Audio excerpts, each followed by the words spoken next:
আজকে প্রথম দিন, গতকালকে যে হয়ে গেল আপনাদের হিন্দুদের হচ্ছে আজকে। ও, এই বাবুটাকে এইভাবে সাজানো হয়েছে কেন? ওকে বসানো হবে পূজাতে? আলাদা পূজা আছে, আচ্ছা আচ্ছা, ঠিক আছে। প্রতি বছরই এই একটা পহেলা বৈশাখে করা হয়। আপনাদের পহেলা বৈশাখ আজকে, ইন্ডিয়াতেও আজকে, কিন্তু বাংলাদেশে কালকে হয়ে গেছে। হ্যাঁ হ্যাঁ, ইন্ডিয়া সহ আপনাদের হচ্ছে। আচ্ছা ঠিক আছে। পূজার অনুষ্ঠানের জন্য টাকা তুলতে আসছে খুকসা প্রধান সড়কে আমরা দেখতে পাচ্ছি ছোট ছোট বাবুরা পূজার জন্য টাকা তুলতেছে।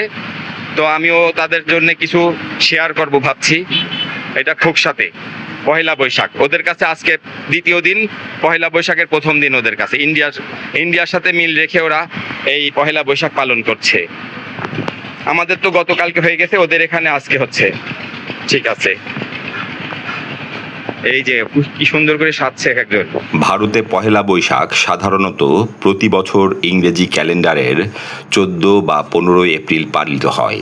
2026 সালে এটি 15 এপ্রিল উদযাপিত হচ্ছে ভারতে, যেটি বাংলাদেশে হয়েছিল একদিন আগে 14 এপ্রিল।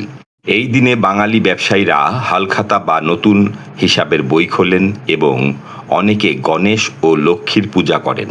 বাংলাদেশে পহেলা বৈশাখ সাধারণত 14 এপ্রিল উদযাপিত হয়। বাংলাদেশ ও ভারতের পঞ্জিকার পার্থক্যের কারণে সাধারণত এই দিনগুলোতে ভিন্নতা দেখা যায়।